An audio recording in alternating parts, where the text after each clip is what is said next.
This podcast is a member of the Voices of Wrestling Podcasting Network. Visit voicesofwrestling.com to hear the rest of our great podcasts, as well as show reviews, columns, opinions, and updates across the world of wrestling. To the highway in a brand new day. Over the rainbow, gotta let it go. So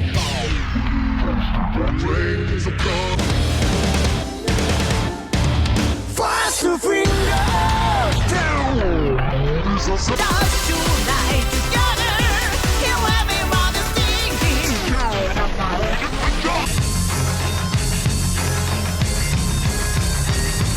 你看到我就怕，头皮发麻，我的手。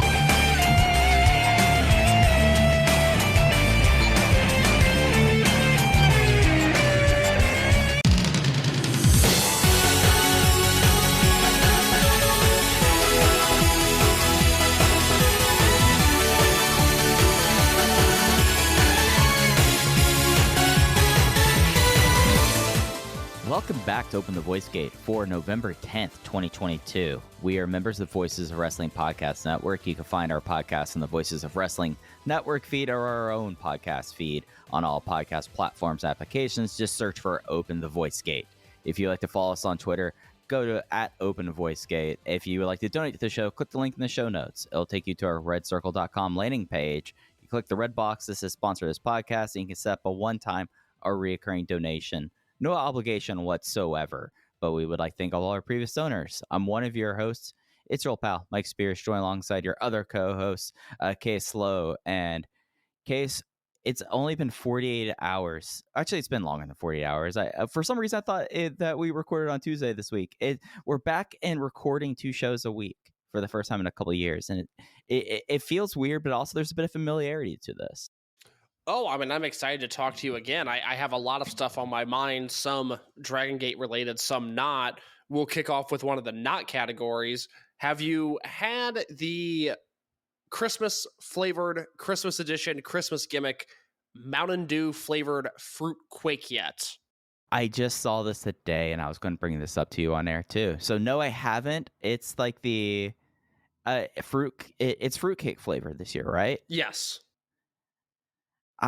We were very different in our opinions of the gingerbread one, but this fruit quake thing, I don't know. I could see this working, actually.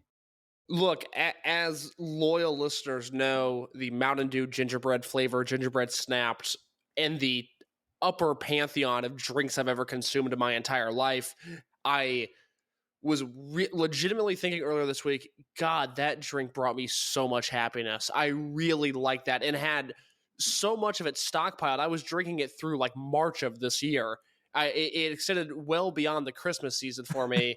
And now it's gone. And it's a shame. It's a little bit like the NBA City Edition jerseys, which came out today, where I understand wanting to cycle through something new every year from a consumerism standpoint, but every once in a while you hit on something so legendary that it shouldn't be replaced. And I feel that way about the black Phoenix Suns jerseys that said the Valley across the chest, and I feel that about the Mountain Dew gingerbread drink. I will hold off on giving my opinion until you've had your shot at the fruit quake, so we can compare and contrast, because I have some thoughts on it. It's something where I feel like that we have to, whenever we discuss this gingerbread snap atrocity, we have to make it clear that Case's view about it being the perfect soda is not the one that's held by the entire show. The most perfect soda, of course, is Cranberry Sierra Mist, which used to be one of those holiday flavors. Well, it's funny you say that, because I've been hitting the Cranberry Sprite pretty hard this holiday season already. You just gotta treat yourself. Get a little bit of tartness in it with it. I'm feeling good. Things, listeners of this show know that my personal life, I go through ups and downs, but right now I am on the up. I am feeling very, very good. I'm excited about things both personally and in the context of this podcast professionally when it comes to Dragongate. Look, I'm not above drinking a Cranberry Sprite a few times a week at this point. You see, usually I would save the Cranberry Sierra Mist if I was like down. I'd be like, oh yeah, I have that little drink there. You do the exact opposite. If you're happy, you want to have more of the beverage. Yeah, and I'm a Sprite loyalist. Not that I will not have a 7-Up. I actually had a 7-Up earlier this week, and it was great. It really hit the spot. Nothing wrong with a 7-Up, nothing wrong with a Sierra Mist, but I'm a Sprite guy through and through. In college, I was known as the Sprite guy. I would show up to parties with a backpack full of Sprite, something for me to drink, and something as the night progressed and people need to take it a little bit easier after hitting it hard. They go, hey, you got one of those Sprites left? You better believe I do. Pop up my backpack. I gotcha. So Sprite has been with me along the way. The cranberry Sprite is terrific. The original flavor is terrific. I'm sipping on one as we speak, and I'm ready to talk about some Dragongate, Mike.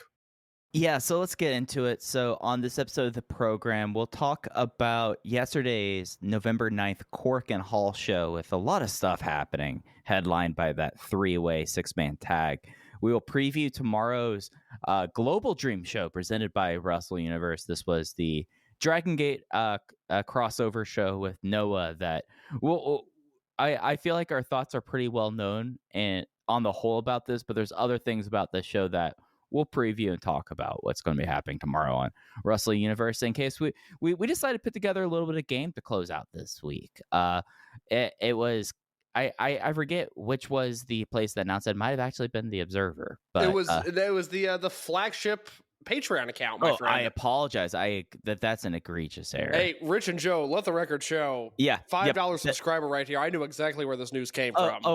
The thing is that there's been whenever there's Dragongate stuff that pops up, I already assume that Dave messed something up. So that's where my thought process was there. But on the flagship wrestling podcast Patreon this week, they announced that Dragongate and Noah both are looking to do joint shows over WrestleMania weekend. We put together our own shows. Case for a while, we've talked about that we should be the ones booking these shows, and guess what? We stepped up to the plate. We have our 5-match cards that we'll talk about to close out this week's episode. Yes, and if you're an American promoter that has access to Dragongate wrestlers and you think, I don't know a lot about these guys, who should I book them against? In all seriousness, our DMs are open. We would be more than happy to help you. I have done it for indie companies while certain guys are in America, and the reviews have been quite good. So trust our judgment on this. I'm more than happy to walk anybody through any Dragongate questions that they might have. And like Mike said, we'll talk about that Noah show that by the time everybody hears this, that show will have happened already. You and I have both given big picture thoughts on it. There's some stuff on this card that I want to go kind of in depth on, and then we'll once again explain for anybody that might have missed it why we're annoyed at this show. And I think for you and I, it's various reasons, but up front, neither of us are super excited for this show. Thank you to Gerard DeTrolio on voicesofwrestling.com. He will be doing the written review, so I do not have to because I really did not have interest in doing that. But before we get to all of that fun stuff, let's talk about this Gate of Evolution Korakuen Hall show. That's right, Gate of Evolution from Korakuen. It was yesterday. It'll be up on the network until the 16th. Attendance still rising with the Yuki Yoshioka up top, 1178 case. They're getting. I was actually a little bit surprised here because, to my knowledge, the current there still has to be a distance section if you are doing collab crowds, but I believe that the current max for Korakuen Hall is in the like 15 something or other, like 1580. This was almost to a point where I was a little bit surprised they did not declare no vacancy for this, given that. Yeah, so I don't know what the exact capacity is either at this point. If you look throughout Dragongate this year, other than the Kness retirement show on April 7th, which everybody expected to sell as many tickets as they possibly could for that, and they did, that show did 1410. This is the best attendance in Korakuen Hall for Dragongate this year. If you look at the numbers, while Yuki Yoshioka has been champion, they went 1056 in August to 1096 in September, 1105 last month, and 1178 this month. To compare that to another promotion that feels very hot in Tokyo right now, Stardom is coming off of the IWGP Women's Tournament show where they did 1011. And then I'm going to go backwards 4 shows here. I'm sorry. I'll go from August to September. They ran 2 Korakuen Hall shows in August, one of which they did 1528 and the other did 1511. To my knowledge, that is the most people that have been inside Korakuen Hall since the start of the pandemic. Maybe there's a New Japan show or 2 that beat it. There are a couple, but it's New Japan and then the joint 50th anniversary show. That's right. Okay. Yeah, But those 15... Those at 1588, I want to say off top. And I can't imagine at this point with the regulations that are still in place, I can't imagine you could put more than 1588 in Korakuen. So that is a great number.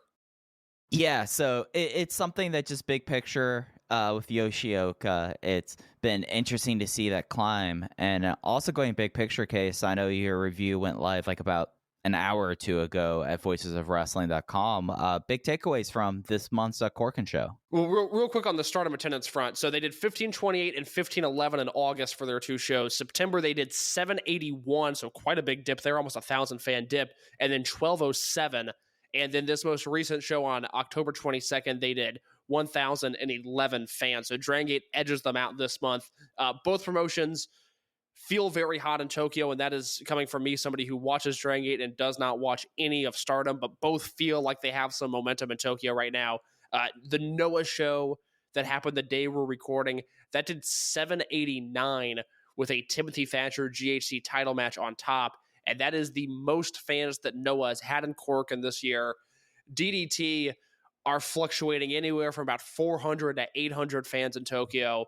And unfortunately for me, my favorite topic in wrestling this year has been All Japan's Korakuen Hall attendance numbers, and they have not run Korakuen Hall in a month now, and I'm very sad about that.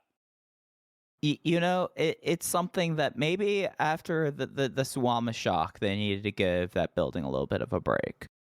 I'm fully expecting them to do 1,500 next time they come back to that building, and it's going to be on like a 6-man tag main event. It's not going to be Miyahara versus somebody. It's just going to be some shitty 6-man that I have no desire to watch, and it's going to do a huge number. That has been the story of All Japan and Korakuen Hall this year.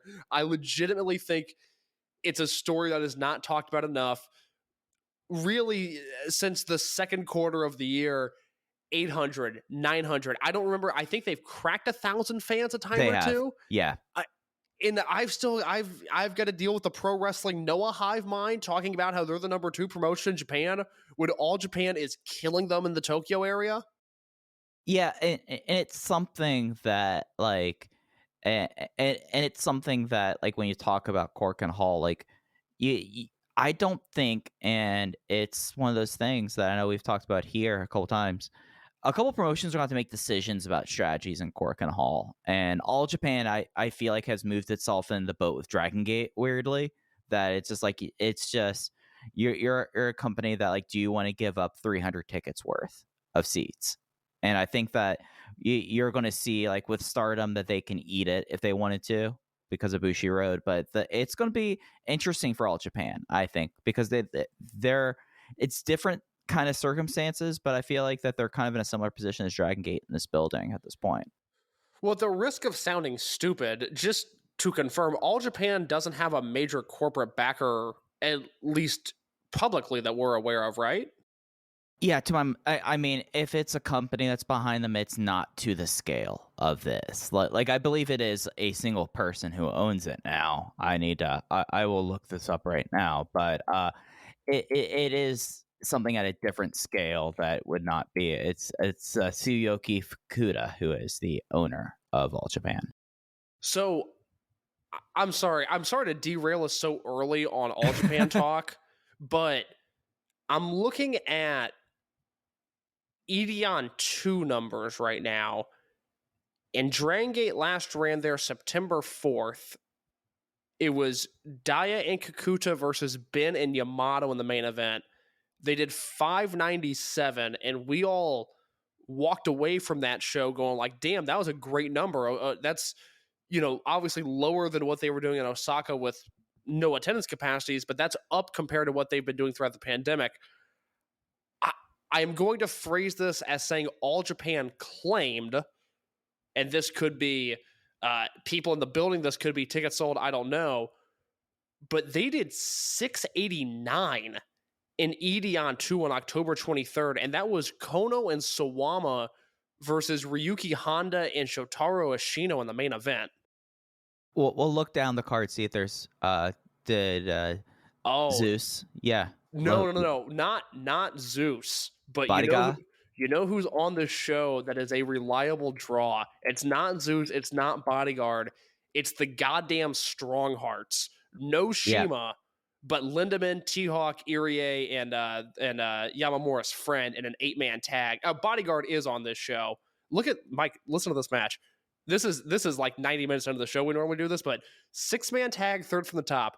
Shuji Ishikawa, Takao Mori, and the Bodyguard versus Kento Miyahara, Rising Hayato, and Oji Shiba. Good for OG. Good for OG. Okay, all right. This is making a little bit more sense. Yuji Nagata's on this show. Yeah. The Strong Hearts are on this show. And it's a title match that, by the way, has a 3.83 score on Cage Match in the main event. And if I look back, I want to see if they ran this building at all earlier this year, just because I'm curious. So they did a Champion Carnival show here on April 9th, and that did 530, which feels a little high. But that 697 makes more sense in context now. I was starting to think like, God, we're all really underrating All Japan's business right now. But that just seemed like a particularly hot show with Nagata and Strong Hearts at a big title match main event. Hey, sometimes you got to take off the kid gloves when you talk about All Japan. I have zero interest in this promotion. I mean, this show, other than that 6-man tag, which is fun from like I want to watch Oji Shiba A, team with Miyahara, and B, wrestle Shuji Ishikawa. Like, this show looks horrible. I have no interest in any of this, but they are a promotion that is regularly drawing a decent house wherever they go.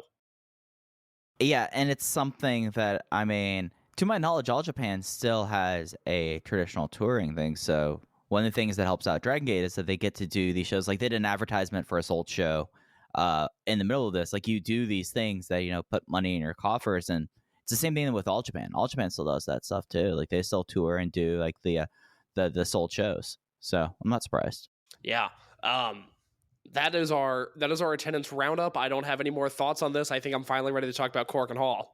All right, so big picture, I really enjoyed this Korakuen. This was kind of what I was expecting out of this Korakuen, and it achieved all my expectations. Some stuff overachieved in a way. What were your big takeaways? Yes, I was delightfully surprised by one match. There's one match on the show that we'll get to that I thought was way better than it was going to be, and I was really into that as a result.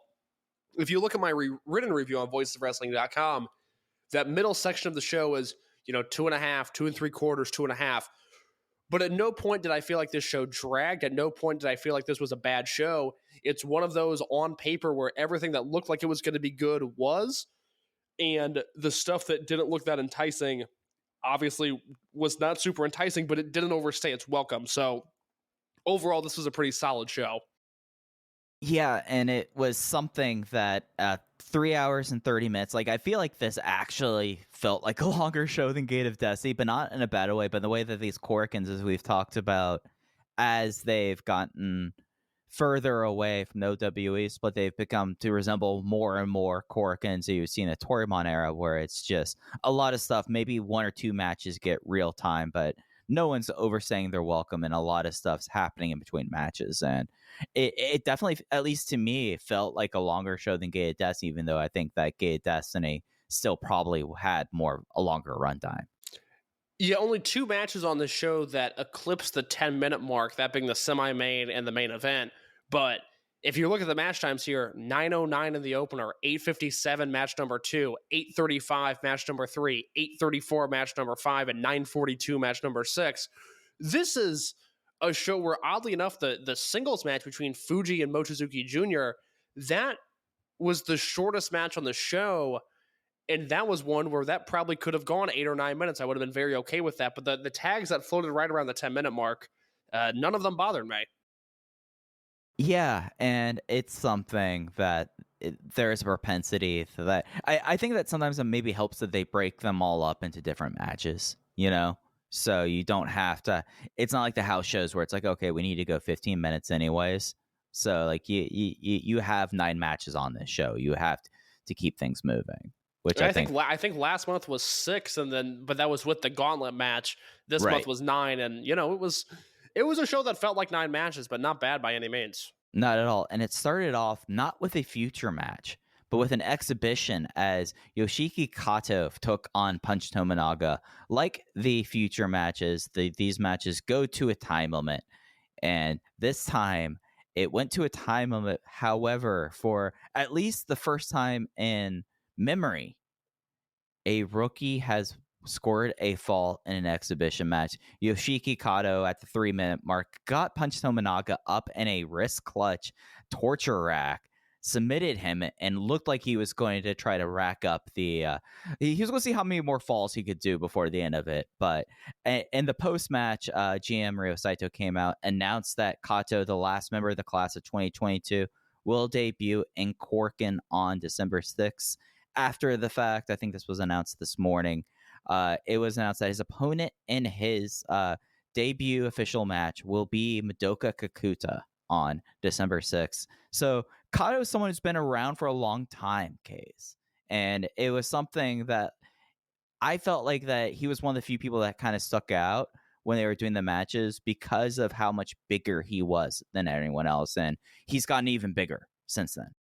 Well, and part of that is he's 25 years old, and he's been in a class with 18 and 19 and 20-year-olds for the most part. So his body is just a little bit more filled out than the average Dragongate trainee. But then on top of that, he's also just a bigger human, especially for what Dragongate normally recruits. This match seemed to generate some buzz. I mean, I had a lot of people asking me questions about Kato right after, it's Kano or Kato? Kato, that's what I thought. I typed it wrong in my notes. I had a lot of people asking me about Kato right after this happened because Jay on commentary was stunned. I mean, this is the man that has watched everything that there's ever been that's made tape, and he was saying he's never seen a fall in an exhibition match before, and I certainly have never. And Mike, I'm assuming you can't recall a time where there's been a fall in an exhibition match. Yeah, no, it's just something that normally, if it's an exhibition match, you're just disposed to expect it to go 5 minutes, and there might be a couple near falls towards the end of when they're doing like the 30 seconds call. But you don't expect a fall with these kind of things. If they wanted to have people expect falls, they would just call this match 0. And for it to not be a schoolboy or an inside cradle or something nefarious, for lack of a better term, he used a torture rack to get the win, and that is what raised my eyebrows. Not even necessarily him scoring the fall, but the way that he scored that fall, I went, oh, this is going to be something. And, you and I were talking off the air today. Kato's going to be the 13th Dragongate trainee that's going to debut since the start of the pandemic. Now, you can wind that clock back 3 months to December of 2019 and include SB Kento and Jackie Funky Kamei on that list. But for the sake of this, pandemic training onwards, Madoka Kakuta, Sora Fujikawa, La Estrella, Riki Hashi, Ishin Hashi, Takumi Hayakawa, Takuma Fujiwara, Ryo Fuda, Shoya Sato, Mochizuki Jr., Nagano, Nishikawa, and now Kato. 13 trainees since the start of the pandemic. Obviously, Fujikawa, Riki, and Sato are gone, but that is an insane level of output for your dojo to have. Yeah, and it's something that I think that with how Dragongate has been run, one would expect it to be like a lot of people kind of in Kaito Nagano's mold, right? Like you'd expect it to be smaller guys who are slight that are hoping to be flyers. Like, I mean, that's always been the rep about Dragon System, is that they just run around and fly and don't do anything else. But you look at these 13 guys and what a disparity. I mean that like in a good way. Like you look at from your Minoritas all the way to your Madoka Kakuta and body types. You look at wrestling styles. You look at this, and I think like other than like the sheer output, the thing that's remarkable is just how varied the debutees have been since the pandemic started. Because like everyone, that there's no one out of that group of 13. Maybe because it was so early with Riki and Shoya Sato, you can't necessarily say, but no one felt like that they were samey out of this group so far. No, you're exactly right. And the thing that intrigues me, you and I talk about some subtle changes that have happened in Dragongate this year, one of them being the structure of Korakuen Hall feeling more and more like a Torimon show than a 2014-2015 Dragongate show. I think another thing that's really interesting is we're once again starting to see rookies debut with some impact. And that doesn't mean they're winning right away. That doesn't even mean that they're debuting with some extraordinary gimmick. But there is something that I find very intriguing about this specific class, this future number 2, with Mochizuki Jr., Nishikawa, and now Kato, because we obviously saw him. I mean, Mochizuki Jr. was in the main event of his first show. He debuted in the main event of the Toryumon reunion show. Nagano's there, but Nagano is following that more traditional path. Now you have Kato, who scores a fall in an exhibition match. I am assuming he will lose to Kakuta, but anything is possible after a debut like this. But nevertheless, that is a rookie that is once again debuting with a bit of a thud. There's some emphasis there. He's not just a kid from the dojo. He's a kid from the dojo that has a story attached to him already. And then there's... Go ahead. I was going to say, just add on to that for a second. And he's landing with a thud, and he doesn't have the things that make it a thud, like how the Hashis were the first thoroughbreds. Mochizuki Jr., the son of Masaki Mochizuki. Like, literally, like, we're learning stuff about this guy as this is happening. Like, 25 years old, former police officer, was a javelin thrower in school. Like, that's all we know about this guy, but he's already made an indelible impact. And I was afraid last week when we talked about him that he might have left the company because there was a gap in between when the rest of his classmates debuted and when he debuted. And given that he was in that weird limbo of, you know, the future class had ended, but he hadn't debuted, I thought there was a chance that we just might not ever hear his name again. But here he is in this exhibition match. Again, he's going to debut with a thud. And I will emphasize this so strongly. Do not sleep on Takuma Nishikawa. The fact that they sent him to Mexico to debut and then he's going to come to Japan, that is a guy that I have my eyeballs on. When he comes to Japan, and I feel this way about Fujiwara, I feel this way about SB Kento, I don't really feel this way about Estrella, but I feel this way about Nishikawa. These are guys that are going to come back and they are going to make an immediate impact. Something I was thinking about earlier this week. Would it surprise you if when we get the eventual Takuma Nishikawa Japanese landing that is in 2024, that he spends the entire next year in Mexico? I don't know anything about him. I haven't heard anything, but would that shock you if he is gone for that long? No, and I think that's probably what to expect. The more I'm wrapping my head around it, just because of how differently he's been handled, makes me think that you send him there, he does the debut, and then, for all intents and purposes, forget about him until he shows back up. He's a big guy. He's a handsome guy. Supposedly, he can do some flying. I'm telling you guys, Takuma Nishikawa is someone you just know the name. His Mexico work has been very intriguing, to say the least. I certainly see some potential there.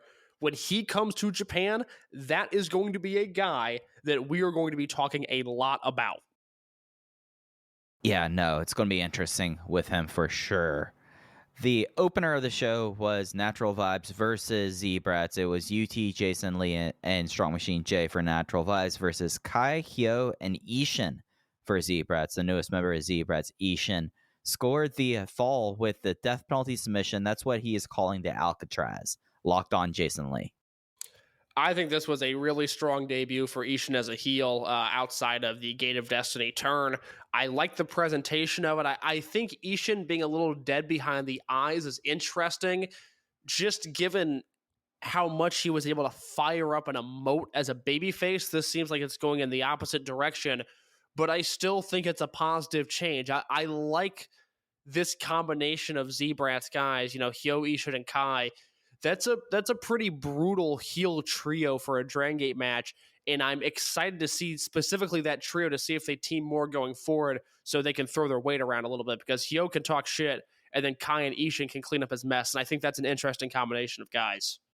Yeah, Ishin's really going to add something to this group that they've really needed since its founding. Really, I mean, it was such a lean heel unit that, I mean, the fact that they were down to 4 with Shun in America and SB still on excursion, like, it caused issues. So having Ishin in there, getting it back up to 5 right now, I think is pretty important. Actually, 6 now. Now they're back up to 6. But he provides like that heft heft to him. Like he has there's stuff about him that feels heavy. Like he's absolutely like his countenance is like gone straight into dead behind the eyes. He is done with dealing with families and legacies. He's just here to destroy things, and it's something that it's nice to kind of see a heel turn for a young guy done in this way. That I feel like it's different than like how Hyo turned, how SB turned, and how Kakuta turned when they all turned heel. This feels like a lot more deliberate. And I think that's very cool. And yeah, I feel like now having, I would call it a goon squad, but it's just not really that case here. But having some heft here when you're going to want to have Diamante and Shun elsewhere, I think helps out Z-Brats a lot.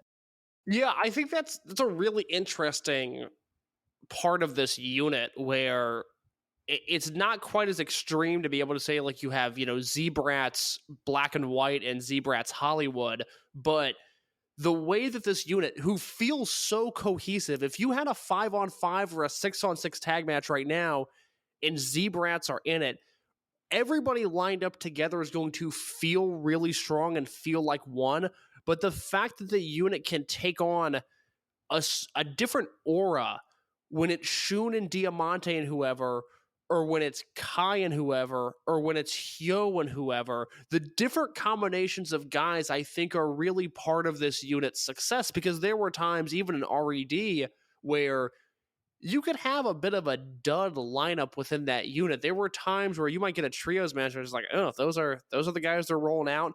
But as long as you straddle Hulk with two entertaining wrestlers, which is, what happened later on in this show, Z-Brats is full of winning combinations and combinations that feel different, and I really like that about them.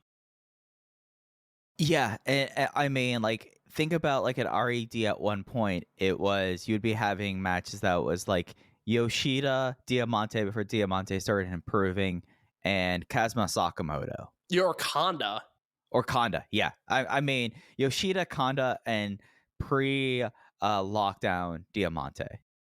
But then you'd also get like an Eita Kaito Ishida tag match, or like, later on Eita Kaito Ishida SB Kento. It's like, oh, this is awesome, but it's right, just, yeah. That's what I love about this unit. And really, the way the units are lined up now, which it's a shame. I feel like there's going to be some rumblings at the start of the year again, but this is not the most depth that the Dragon Gate roster has ever had.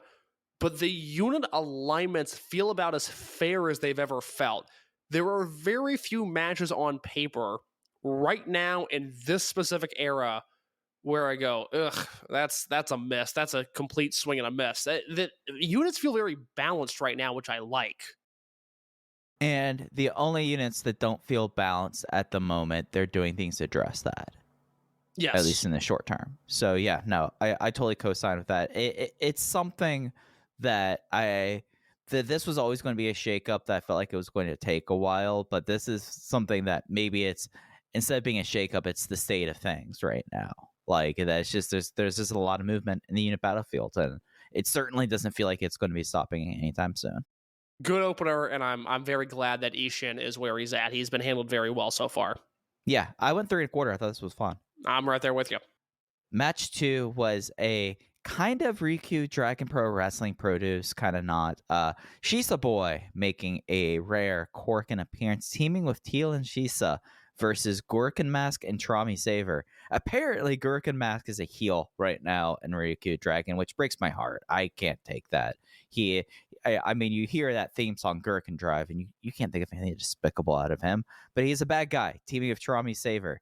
And Trami Saver won with a shore break crucifix bomb on Shisa Boy in 8 minutes and 57 seconds. Look, he might be a heel in Okinawa, but he's not a heel in my heart. And this is another one of those matches where, look, was this thing anything special? Absolutely not. But I thought this was fun while it lasted. I particularly enjoyed Shisa Boy in this match. And this calendar year, I've come to grips with the fact that he's washed and that he's no longer kind of a fun undercard wrestler. And then he flipped the script on me here, and I thought he looked great. Yeah, this was just for what it was. And I think this is also like, this was less than 9 minutes. So it was really hard to kind of get tired of it. it just like you got to see the interactions there. Whenever I say Trami Saver and Dragon Gate, like I like Trami Saver. I feel like I said that every single time he shows up here. So like we're getting like the parts of Riku Dragon that I'm actually more interested in. Is so like it felt like a perfectly fine like little match. Like I had absolutely no problems on. Did not think it was great, but it was fun.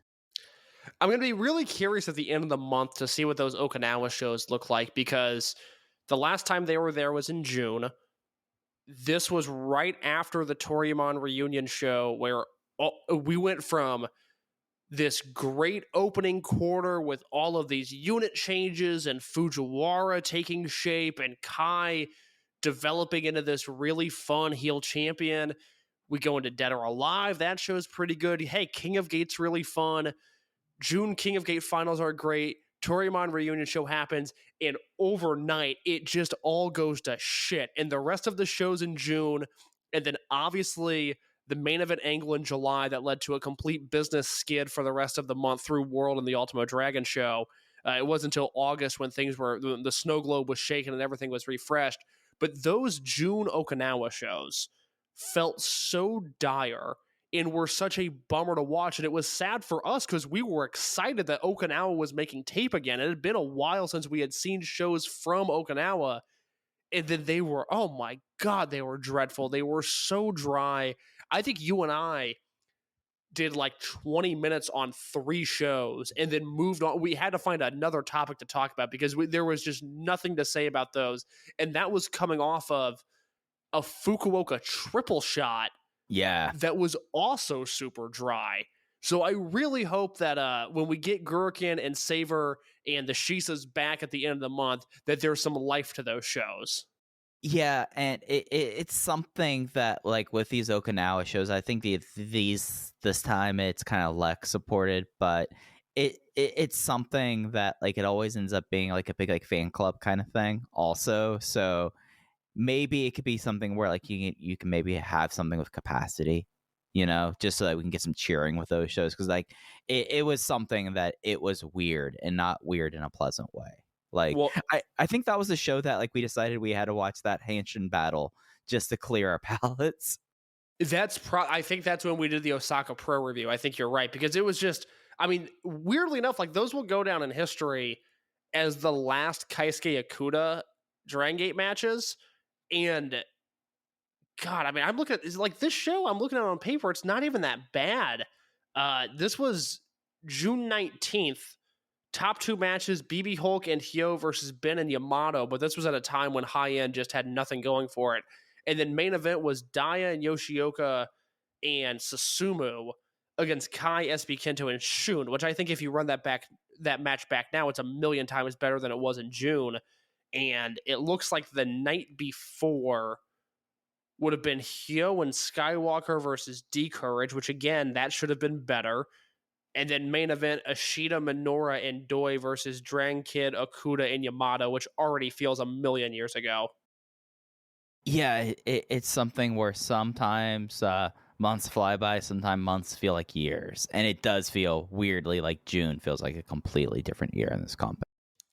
So that show, or that building that they ran, it looks like for the Dragongate proper shows, they did about 200 fans on both nights. And then, oddly enough, for the Ryukyu Dragongate joint show, they did 120. They did way lower. And then the last Ryukyu Dragon show that they ran there, they did 94 fans. So I don't know what capacity is, but they should be able to stuff that baby again. Yeah, no, it's something that at least I get why these shows happen. It's just like going up on the network is just like you gotta do something to make those feel a little bit more welcoming. Well, the joy of it used to be when it was a more proper Infinity format was you would get Dragongate guys hanging out at the beach. I mean, I still think like, and I wish it was on the network and I could just easily point to it, but I specifically remember the 2014 Okinawa TV tapings were just a ton of fun because it was kind of guys being dudes and then also some fun wrestling matches interspliced. When it's the single cam Okinawa show in front of clap crowds, I think people, maybe newer fans, look at us like we're crazy when they're going like, why were they excited about this? This sucks. They're in a barn somewhere. But at one point, these shows were very fun. Absolutely, that's for sure. Support for Open the Voice Gate this week comes to us from HelloFresh. With HelloFresh, you get farm fresh, pre-portioned ingredients and seasonal recipes delivered right to your doorstep. Skip trips to the grocery store and count on HelloFresh to make home cooking easy, fun, and affordable. That's why it's America's #1 meal kit. And in case, one of the great things about HelloFresh, it's right in the name here. The ingredients travel from farm to your doorstep in less than 7 days, so they're fresh. Plus, everything is pre-portioned to make cooking a snap and cut down on food waste. And I know that food waste is such a big concern in your household. Look, I'm a wasteful man. I threw away some food today that wasn't from HelloFresh, and it immediately made me realize I'm buying too much food at the grocery store. And the great thing with me right now in HelloFresh, the call to action, to use an industry term, that I can give you is that listeners of this show have heard a lot about my love life. I talked about it extensively when we were selling male groomers last year. The HelloFresh ads have also given me a ton of cannon fodder to talk about my relationship status. And I am currently in a new, albeit happy, healthy, exciting relationship with somebody who I really enjoy in a way where I don't even have fun stories. It has just gone incredibly, incredibly well for the brief time that we have known together. And last weekend, she was making dinner for me, her request. She said, let me cook for you. I said, I can't believe that this is happening. This is the nicest thing anybody's ever done for me. And she was so stressed out about buying all of these little ingredients, all of these little things that she needed to make this meal. I finally had to look at her in the eyes. I said, baby, you got to get on HelloFresh because I have a promo code VOW16. They're going to send you a box of stuff. It's going to be fresh food. It's going to be prepackaged ingredients. You're not going to need to stress about whether you have this or that, or if you need to run to the store, or if you're not going to have whatever you need. It's all there in the HelloFresh box. And I would quite frankly love to have some Mushu pork bowls with this lady because I really, really like her. And I look at the menu right now, Case, and this menu screams date night to me because you brought up the Mushu pork bowls. I mean, that's #1 right there. I mean, come on, we're in a time of year where like you kind of need that kind of stuff. I've had it before as a HelloFresh customer. I've had the Mushu pork bowls before. Let me tell you, great. it delivered. It delivers. Yeah, you know what I'm really looking forward to? The premium pick barbecue ribs with buffalo mac and cheese. I saw that. That is a premium pick right there, and rightfully so. It looks like some proper barbecue. Then, Mike, I don't know if you're on the same page I am, but you scroll down a little bit. I see some plant-based protein Messy Janes, and the ally in me says, hello, don't mind if I do. I wouldn't mind making that for my partner. I would greatly enjoy a Messy Jane for dinner now and then. Tons of options with HelloFresh, and a great way if you're kitchen illiterate like me to have some healthy meals. Yeah, and you get to learn how to cook from it. I mean, they give you like those little steps to step. Did you know how Julianne thinks for HelloFresh? No.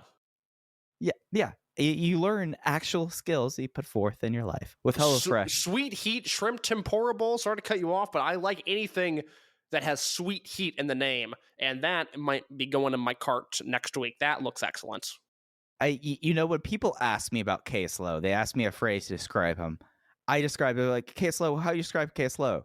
Sweet heat. That's exactly it. I'm a very nice man until it comes to bad indie wrestling commentary, and then I bring the heat.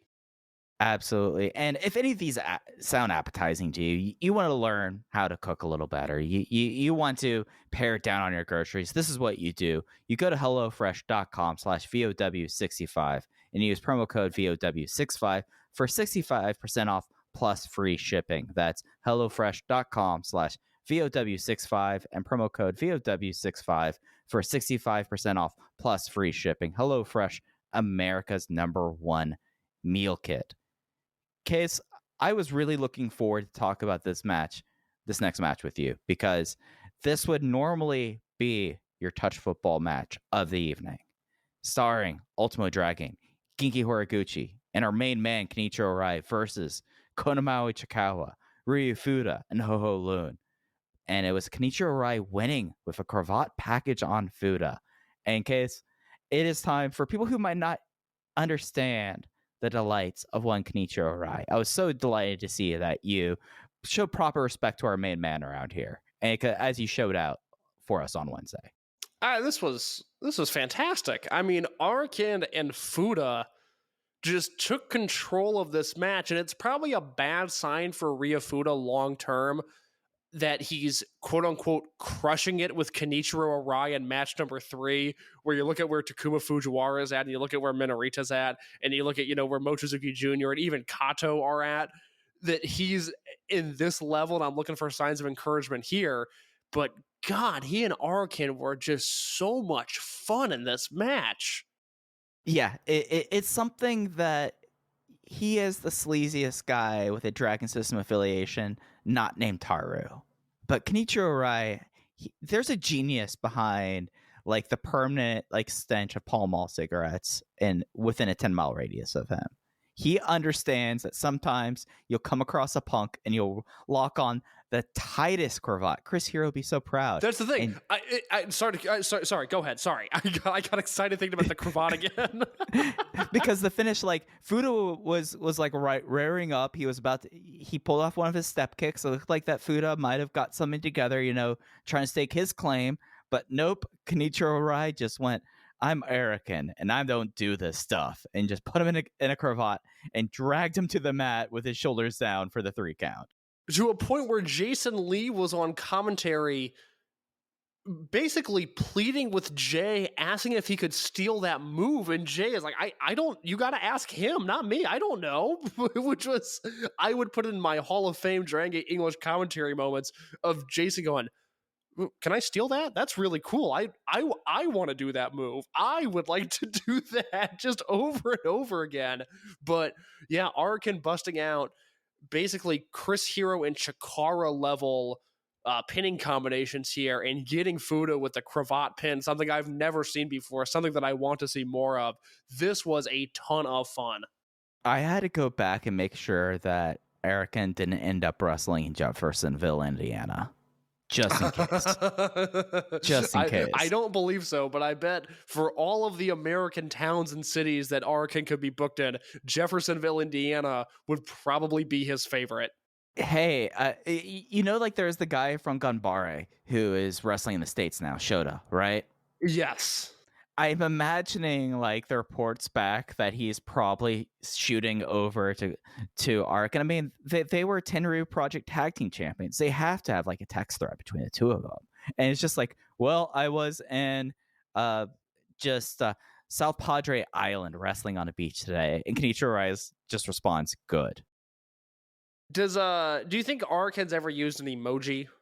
Never. No. Yeah. No. Doesn't know how to make them. Doesn't care. No, he could have a BlackBerry, and that wouldn't surprise me. I mean, there was like so when Uha Nation. No, this was later. It was when Akira Tozawa left the company. Ryo Saito said, "I still have a flip phone, so I'm not going to tweet at you, and be mindful of my email." So I see that still happening, because email on phone was like a big thing in Japan, like up until recently. Like that was like a predominant way of communication, was like sending emails on the phone. So I could see that being like Arakin might still pull out the old Nokia brick phone and fire off something, looking at his calendar that way to see if he has a date open to work Basement Monstar. So Arakin has wrestled in America twice. He's done quite a few European dates, but the only American bookings he's ever had, North America, United States, because he wrestled in Mexico plenty, obviously, but he did the Dragongate LA show, which was Dragon Kid and Kendo versus Arakin and Iwasa, and then was on the Dragongate Hawaii show, where it was Mori, Saito, and Susumu versus Tozawa, Arakin, and Iwasa. And that Dragongate Hawaii show, for those that haven't seen it, is a ton of fun. But that's a shame. Obviously he's not somebody that Gabe would have interest in, just kind of knowing what Gabe likes and values. But the fact that he didn't do like a random Chikara weekend is a bit of a bummer. Yeah, like he is like the person that would happen at a Chikara King of Trios weekend, where they're drawing out the hat and like they name off like the Mulkey brothers, and then Kenichiro Arai and everyone goes like, no, he can't be here. And then a Kenichiro Arai's theme comes out, and it's Kenichiro Arai in the middle of the ECW arena. Like, yeah, that's even like that Pro Wrestling Unplugged show that I think was a Feinstein project. Yes, and they had BB Hulk and Shimo on a set of their shows, it just seems like maybe that would have been an arc in Weekend 2. Yeah, I mean, I could see RF Video being the only place to wanting to get a Kenichiro Arai shoot video too. Yeah, yeah. That'd be really good. But yeah, no, this had no rights to be like a low-key banger between two people and four other people in the middle of a match. No, Completely, but that's what you get when you book Kenichiro Arai. Hey, he's our main man for a reason. Match 4 was the singles match. Don Fuji versus Mochizuki Jr. Don Fuji won in 3 minutes 56 seconds with a Gato clutch. And sometimes you have to go beat up your best friend's son, especially if they're an asshole. And that's what Don Fuji did. I had said for a few months now, I said there's a possibility to do something really interesting with Fuji versus Mochizuki Jr. I wish the match was twice as long, if not 3 times as long, but they got their point across. Fuji attacked the father and the son, and he wrestles the Holy Spirit every night of his existence. But this was exactly what I wanted to see. You know, decades, multiple decade-long friendship between Fuji and Masaki Mochizuki, and it all goes out the window here when he wrestles his son. And the more important thing to note is, okay, Ishin got fed up with Mochizuki Jr. because Ishin can't win unless dad helps. They lose the titles, and now we have this match here where Mochizuki ends up costing Mochizuki Jr. the win by accident, via botched interference, basically. And I would expect that to be a theme going forward. Of course, we don't have TV until the end of the month now, but for whatever YouTube uploads occur between now and then, if we get an M3K match, I would kind of expect this to be the finish going forward. I would expect Mochizuki on the apron, or Mochizuki, accidentally kicking Mochizuki Jr., and then Mochizuki Jr. eating the fall. I think for the end of the year, that's going to be the pattern of some of these M3K matches. Yeah, and I think that's finally going to... They have to do the son versus father match down the line, and they'll want to do it, before it gets too late with that. And it's something that I think that you could very easily do, especially from an audience that, I mean, this Korakuen audience knew exactly what it meant that Don Fuji was taking on Mochizuki Jr. throughout it. And I think you have to do that match down the line in 2023. You have to do it in Korakuen. And after that, that's when M3K goes their separate ways. I feel like that maybe we were thinking that there was a nice little swerve thing that M3K had legs, but we look into 2023 at this point, Case. If we go along with your idea, which I think I'm willing to co-sign. I think that that's pretty likely, at least until the start of the next loop, at the very least. There might be we might be approaching a time where an off-ramp might be quickly approaching for M3K, I think. Well, they've accomplished their main goal of introducing Mochizuki Jr. into the forefront of the Dragongate fan base. I think they're going to be around a little bit longer than you do, just because we're at a weird point where if M3K goes away, I'm not really worried about Masaki Mochizuki, and I'm not really worried about Yasushi Kanda. But if M3K goes away, we're at a point for the first time since September of 1999, really, where we have to look and go, okay, what's next for Susumu Mochizuki? And I just don't know with how heavily phased out he was, or I guess rather how heavily emphasized it was that he was phasing himself out after the Kai match. M3K was a natural progression. I don't know what you do with him after this. And I think him more so than a Masaki Mochizuki or a Mochizuki Jr. is going to keep the threads of this unit together a little while longer.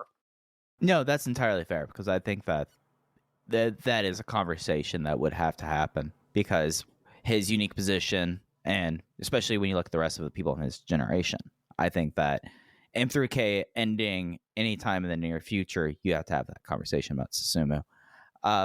Other funny things about this match, they did the whole Don Fuji trying to whip someone into the corner post, but instead Mochizuki Jr. slid into the ring going oh, he's seen how his uncle fights for 20 years. He knows what to do with that. And then after Don Fuji rocked Mochi getting up into the ring with his glasses unshoveled and playing that up as long as he could for laughs was great. Yeah, this was really fun. I wish it lasted longer. Absolutely. Then we got into match 5. It was High End versus Akashi Yoshida and Problem Dragon. Yamato pinned Problem Dragon with a Gallery after 8 minutes and 34 seconds. Should we talk about the main event's post-match stuff? Because it definitely plays into this here. Let's do it. So this was basically this entire match. Yamato and Dragon Kid were like, okay, we could take care of these two. But Yoshida and Mondai Ryu brought it, trying to be like, hey, we are your generational peers. We're not going to like stand for this. And then after the 3-way 6-man, Benkei managed to divert Shun's attention away from Gold Class towards High End, bringing out Yamato. Shun said, I don't care about ending High End. High End's dead already. And then Yoshida and Problem Dragon came out to stick up for Yamato, and they are teaming together. The 4 guys, Yamato, Dragon Kid, Yoshida, and Problem Dragon versus Z-Brats on the December 6th Korakuen. So they're not members of High End, but it seems like they're fighting for High End's honor. And coming out of like getting to see fight out of Yoshida we're used to, but work rate Problem Dragon is something we have probably not seen in like 4 years and probably 6 years before that. Since the end of Over Generation, I would imagine. Right, yeah, so we're talking summer 2018. Yeah, because, oh my god, that's right, Over Generation lasted that long. I'm okay with this. I'm not going to say I'm excited about it, but I'm willing to see where this goes. I mean, I think Yoshida has become such a dynamic babyface. I mean, he's so interesting to watch in moments of sympathy, which is not something that I would really have ever expected from the former Cyber Kong. But over the last, year and a half, I really liked, basically this gentle giant Takashi Yoshida. And I think Problem Dragon for 1 or 2 big matches is capable of doing something worthwhile. I mean, I'm curious to see what this Z-Brats match looks like, because it could have a really high ceiling. Yeah, and I feel like at least for the next month or so, there's mileage in babyface Yoshida Yamato like mic segments. There's a lot of mileage there. So I could very easily see if High End, like, they had to have something with Yamato. Like, this isn't like Susumu where it's like, well, what kind of conversation we have this? High End ends tomorrow, Yamato gets a new unit. And Dragon Kid, for that matter. I mean, right. High End is in such a weird spot where they're down to 2 guys, and even though they're aging stars, they're still probably the two most recognizable faces in the promotion. They're the 2 guys front and center on most of the posters. Yeah. If you take a look at the posters since 2018, and if you want to do like a poll on who's the most in focus and center where your eye goes to, it will be Yamato and Dragon Kid on the majority of them. Who were in singles title matches on Gate of Destiny? Right. Yeah. That was not a mistake. Yeah, so it could be something that they completely re-gear, rebrand High End around DK, Yamato, and Yoshida, and I think that's totally fine. Like, for its purposes and how the promotion is going, that's all right to have that. I look at that like a team veteran unit, frankly. And I think that would be a fine position here. But for like the short term, and at least for one match, as you're saying, like, I don't have question about Mondai Ryu being able to pop a match. If it's something that's where like, oh, Mondai Ryu now is the 4th member of High End, and he's going to be in all these matches, that's when I have issues. Completely. That would suck. But, I mean, we saw it even here. I mean, Problem Dragon had some great near falls on Yamato in this match that I thought were entertaining. This was a lot like the prior 2 matches where they weren't even, obviously not great. I wouldn't even call them very good, but they were fun for what they were. And Problem Dragon scoring some near falls I thought was great. Oh, yeah. No, with the exception of, I think, like the opener, I did not have anything through this match above 3.25 stars. Like, but it was all fun stuff. Like, I had a great time during it. It just is something that the star rating, as I like to say, does not necessarily always tell the story. So I think you and I are in the same boat with this main event angle, and I think this will be something that's pretty divisive, where, some people are going to see those names on paper that are maybe not watching regularly, and they're immediately going to hand wave, and I don't even begrudge them for that. I get it. And then with the people that do watch on a pretty consistent basis, I've already seen split opinions here. My tone will change when it's February of 2023 and we have a high-end six-man tag. It's Yamato, Dragongate, and Problem Dragon versus a Z-Brats team. That I'm not going to be into. A Korakuen Hall show here, a Kobe show there, maybe an Osaka outing for Yoshida and Yamato and Dragongate and maybe Problem Dragon as well. I can deal with that. Yeah, no. For the short term, I think that's fine. And then, I don't know if Problem Dragon really can be able to do that with the status of his neck. I don't know if he could be doing a full-time mainline gig right now. So I think this match would be perfectly fine for him with that. And to reemphasize, final point here, I'm glad you said that. Mike segments with Yamato and Yoshida, that does not matter to anybody listening to this podcast. That absolutely matters to people in the building. Yeah, no, it's one of those things that's one of those like wonderful things about D-Courage, like seeing how Yoshioka has been able to handle himself and how Kakuta has really, really kind of become a presence there. Like it's important natively that happens. Like when we talk about attendance, these are the things that come in. It's not just matches. Stuff like this does matter for Dragongate. Yep. Match 6 was the final Dragongate match of this little brief vacation for Takuma Fujiwara. He teamed with his opponent from Gate of Destiny, Eita, versus T2P, the Part-Timers Club, or I'm sorry, the Businessman Club, as Jay called it, of Shuji Kondo and Naruki Doi. Shuji Kondo won with one of the more brutal lariat sells we've seen in a while, and that is saying. And I am saying that remembering what happened with Hangman Page. Like, Takuma Fujiwara really likes landing right on his neck. And the crowd shrieked for the finish. It was sick. But boy, Takuma Fujiwara, it is blessed to be 20. I'll say that. Did you see Doi and Shingo working out together today? Nah, but guys being dudes, man. Guys Big being six. dudes. You can see those photos on Doi's Instagram. He and Shingo met up for the first time in a long time. I want to throw that out there. As for the match, hold on. We are probably like realistically, with the exception of like Hulk and Tozawa, all the big six are gonna like start having their own gyms at one point in time.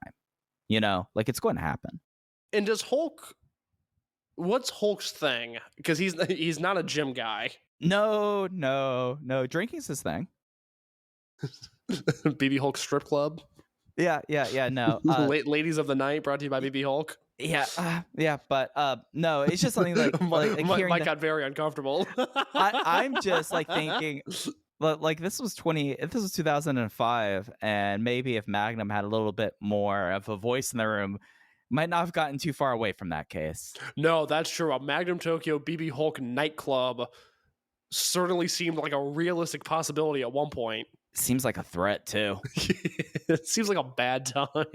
Seems miserable. Case, I know you are really hitting the big clubs of Chicago. I know I was really I was in Live. I was at the Fontainebleau every weekend in Miami. I'm at Debonair. I'm at Tao. I'm at Sluggers in Wrigleyville, which isn't a nightclub, it's a bar, but I already ran out of nightclubs that I know here. What can I say? I'm a young man. I've got to get my drink on. I've got to get my club on. I've got to get my X on. And this is the time to do it. Yeah. So Takuma Fujiwara in this time has decided that he is just going to be a supernova wrestling prodigy and just make a crowd scream for him. Like, did you notice that on the finish? Yes, it's been a consistent theme with Fujiwara where he's getting people to break noise restrictions, and it's my favorite game of them all is this 20-year-old who won't be 21 until 2023 he just has the crowd in the palm of his hands. Did you see, and this is by no means a legitimate way of measuring anything from any sort of real perspective, but when Eita's theme music hit, they cut to a portion of the Korakuen Hall crowd. Did you see the amount of Fujiwara merch that people had? I missed that cut, but it doesn't surprise me. It was like a fan and maybe a towel, and then somebody had like kind of like a face mask looking thing for Fujiwara that had to have been homemade because I haven't seen that on the Gaiora site before. But look, he's already somebody that matters to the fabric of this promotion. He's going to go back to Mexico, and when he comes back, it is going to be such a big deal. I think they're almost like setting this up in a way that him and Eita are going to be the big story in 2023. Is there now? I pitched this in the Voices of Wrestling Discord. I want your thoughts on this because I saw somebody on Twitter ask me about this today too. Is there a possibility of a Mochizuki Dojo-like unit, but it's for Eita? It's for Eita and his lucha fetishists. So my proposed unit, hear me out here. It's Eita, Takuma Fujiwara, Takumi Nishikawa, La Estrella, and then give or take UT and/or Diamante. Yeah, I'm sold. I mean, that is our sold. unit. That is. Yeah. I'm buying the tracksuit. Not to steal your gimmick, I'm buying the tracksuit. I'm buying the towels. I'm buying the fans. I'm buying the keychains. I put the keychains on my backpack. People are going to go, fans "Oh, what's at home." that?" Yeah, I'm buying the entire thing. Ho-Ho's going to have a big box of stuff that he's going to ship to America just for me if that unit takes place. Ho-Ho's going to have your address memorized. Yeah. It's something that like Eita is still in this very weird place, and it's only going to get weirder, I feel like. And it's something that now with apparently Peros wrapping up, in this promotion, if he's going to remain, I don't know anything, but it seems like the direction is with Takuma Fujiwara. Like it feels very obvious to me. Like if he's like really sticking around, that's what he has to be with. And I think that does a little good for everyone. I can't fathom, other than just, from a dork level, having better matches, even though I thought both matches that he had were just superbly good, and he specifically looked great in both of the matches, which is all that you could really hope for. I have no qualms about his 2 Dragongate proper matches over the past week. Now, we're recording this hours before the Noah Dragongate show. Who fucking knows what's going to who knows what is going to happen on that show? Luckily, he's in the ring with Shun Skywalker. That should be very fun. I don't put any stock in that match because it's just that entire show is just off in its own alien universe.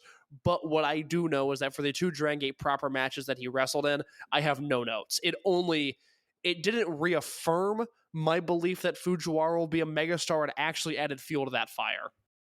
Yeah, and it's something that you could tell everyone else in the ring kind of knew this. Like Naruki Doi, freelance now. Exclusive or not exclusive freelance. No, it's special freelancer. Doing more Dragongate dates through the rest of the year. Saw like a fire out of him. Like I can't remember last time I saw him do that overstep over that over rotate abdominal clutch he did. That running rebound cannonball senton out of nowhere. When's the last time you saw him do that, Case? Like he was the time off really either like gave him like the fuel to like get him to the finish line, however long that may be, or he saw like with this kind of matches and was like, all right, I want to put my best foot forward for it, because Doi was awesome in this as well. I mean, if you were a Dragongate wrestler right now, wouldn't you want to be in the ring with Fujiwara? Wouldn't that just excite you? Especially if you're a guy like Doi who's wrestled everybody on the roster a million times.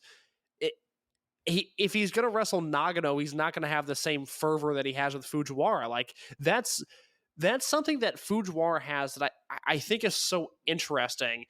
And it's a human trait that so few have, but he seems to have it in the confines of pro wrestling, where he just brings the best out of everybody that is in the ring with.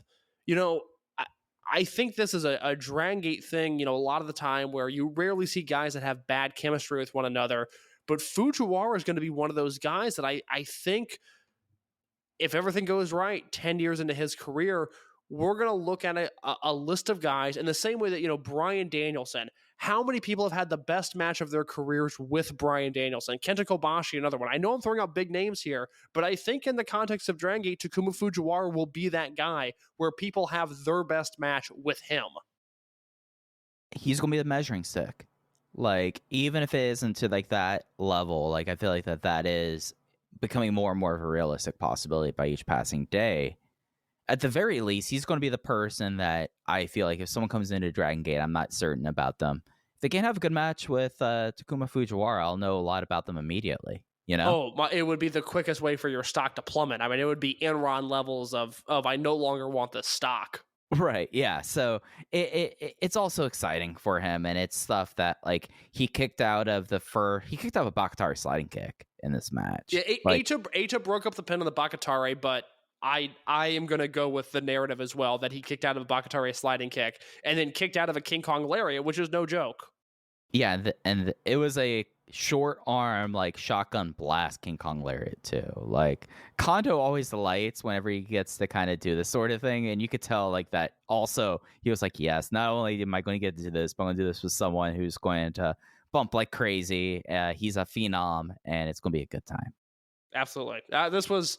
I mean, I only went 3.5 on this, which is the same rating I gave the Eita match at Gate of Destiny, but these are essential viewing matches. I mean, if you haven't seen, and that's something that I should point out, if you're listening to this the day it comes out or Saturday, so November 11th or November 12th, go watch Gate of Destiny and then go watch this Korakuen show. You've got time. You've got a ton of great matches sitting on the network that are available for a few more days. Go take advantage of it. Absolutely. The semi-main event for Korakuen was D-Courage versus the original M2K. Yuki Yoshioka, Dragon Dai, and Madoka Kakuta versus Masaki Mochizuki, Susumu Mochizuki, and Azushi Kanda. It was Masaki Mochizuki getting the pin after blocking a frog splash from Yuki Yoshioka in the post-match. Mochizuki was like hemming and hawing a little bit. It was like, yeah, I'll take a challenge. And Yoshioka immediately stepped up and was like, yes, we're having this match. I want this match. We've never had this match. I need to prove myself against you. And Mochizuki was like, well, I kind of consider Mochizuki a dojo a failure just because of Shun Skywalker, but you were there too. So, yes, we'll do this. And GM Ryo Saito jumped into the ring to set the match. Case, this might be the final dance that we're going to see on December 6th, as Masaki Mochizuki, a month before he turns 53, a month before his 24th anniversary in pro wrestling, will have yet another Dreamgate match in Korakuen Hall. I have a lot of thoughts on Mochizuki Dreamgate matches in Korakuen Hall, but I want to briefly note that this was the match that I thought way over delivered. You know, I was pretty spicy little number. Oh spicy. My god! One of the matches I will say. You know, I think at this point I'm at probably 50 matches at 4 stars or higher with Dragongate this year. But if I was going to make like a top 25, you know, getting to know Dragongate in 2022, this match makes the playlist. This would be a personal favorite of the year. God, it was just so much fun. And it goes to show what a complete act D-Courage is. I mean, they're going against the most legendary trio in Dragon System history. And D-Courage was right there with them. I thought Kakuta was brilliant in most of this. And then down the stretch, Yoshioka and Mochizuki, you know, anybody with a brain doesn't need that match sold to them, but then you watch what they did and it's just like, oh my god, this is going to be something else. Yeah, it's something that like I was 4 flat on this notebook, on this easy notebook. This was one of the ones that you see this like, yeah, no, this is excellent. This is worth going our way for. And a lot of that is Dragon Daya. Dragon Daya has become the best babyface in peril in pro wrestling today. I'm pretty confident in saying that. He, for what felt like eternity in a match that was only 11 minutes long, but felt like the right length. This wasn't a 20-minute, 3-minute match Case. This was like a 5-minute period of the match that was just Dragon Daya getting the absolute piss kicked out of him. And eventually he got the hot tag there, but they managed to like work this in such a way that Dragon Daya, you are like on the edge of your seat. You are just ready to burst out of your seat seeing the hot tag, and then here comes in Yoshioka and Kakuta clearing the ring. It is not like Dragon Gate's always known for being state-of-the-art pro wrestling. This had aspects of state-of-the-art pro wrestling in this, but at its core, this was such a traditional match that the wily veterans, they were in over their head, but they were able to outsmart the plucky babyface kids because they've been through it long enough. And Mochizuki was like, oh, I know I can get my knees up here, and if I just sucker him in for this, and I think I can get a 3 count out of this. Just basic wrestling stuff, and it was done just expertly well. They could not have nailed D-Courage better than they have. And that goes from the start, the formation, to the tag team when it was Yoshioka and Daya, to the singles push that Yoshioka got, to the inclusion of Kakuta. It all couldn't have gone any better. Now, talk about tradition, talk about the role that Dragon Daya has played. Let's talk about the role of Masaki Mochizuki wrestling for the Open the Dreamgate Championship in Korakuen Hall. As champion and as challenger, 8 total matches that Mochizuki has wrestled for the Dreamgate in this building. I'm going to run down all of them here real quick. May 2005, he wrestles Don Fuji. April of 2007, he wrestled Jushin Thunder Liger as the challenger. Skip ahead 3 years, May 2010, he wrestles Yamato, challenging for the Dreamgate belt. April 2011, he challenges and wins the Dreamgate belt from Masato Yoshino. That October, he defends against Akira Tozawa. January 16th, 2014, a legendary match. He challenges Masato Yoshino yet again. And then February 2018, he defends against KZ. In October of 2019, he challenges Ben K. Other than the Liger match, which I have never seen before, those are 7 of my favorite Dreamgate matches ever. And I know that we differ a little bit on this. I think he's the best singles match wrestler in Dragon System history. And those matches are some of the best singles matches in the company's history. Well, I mean, other than Shingo, I don't even think anybody gives him a run for his money. Yeah, it's one of those two. Yeah, I know that you're a and little higher on and Shingo. Susumu's close, but I mean, yeah, I'm probably a little higher on Shingo, but not by much. And it's something that I feel, and this is just like my impression. I feel like this, with how the company has changed, even from the last time he's challenged, just with like the generation change has happened, more and more people of the original generation have departed the company by every day. I don't doubt Masaki Mochizuki and his ability, but I do feel like that this is realistically one of the last Dreamgate matches he'll ever have. So I feel like this might be it. I feel like this might be the last dance for Masaki Mochizuki. I'm really curious to see if they're able to build on their attendance with this match announced. This match and the Yamato, high-end Takashi Yoshida festivity, which I don't know if that's a drawing match, but that certainly piqued my interest. But with this on top, I would really hope, and I this is not my official prediction, but I would hope that you get 1,300 in the building for this.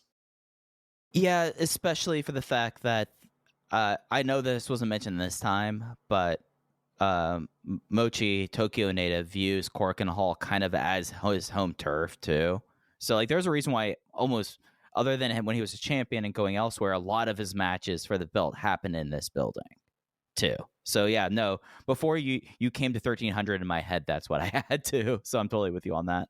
And outside of it being, just another Yoshioka match that feels hot, which all of them have so far, but this felt hot. I mean, this feels like a match that if they wrestle it tomorrow, I think people would care about it. They don't need an extravagant build here, and they're not going to get one. I don't know how many house shows Mochizuki's going to be working, given the Noah schedule that he wrestles as well. But this feels like a match that should be able to realistically come close to filling Korakuen. And in terms of match quality, oh my God, it's gonna be phenomenal. Yeah, no, I mean, the sky's the limit there. I don't even want to speculate or issue a match of the year watch for that. Like, we know what it is. Where are you at temperature wise? It's unrealistic for me, even for as much as I like him, to vote him number one. It's got to go on an AEW guy. But where are you at with Yoshioka as a Flair Fest candidate? Honestly, by each passing day, he becomes more and more of a stronger case. But yeah, you kind of have to go. Fez Flair is going to be interesting this year because, like, up until September, the case was for CM Punk. Easily. And Mike, I still might vote CM Punk number one. Yeah, like, that's the thing. But you look at Yoshioka, you look at the work he's done, you look at how he's drawn.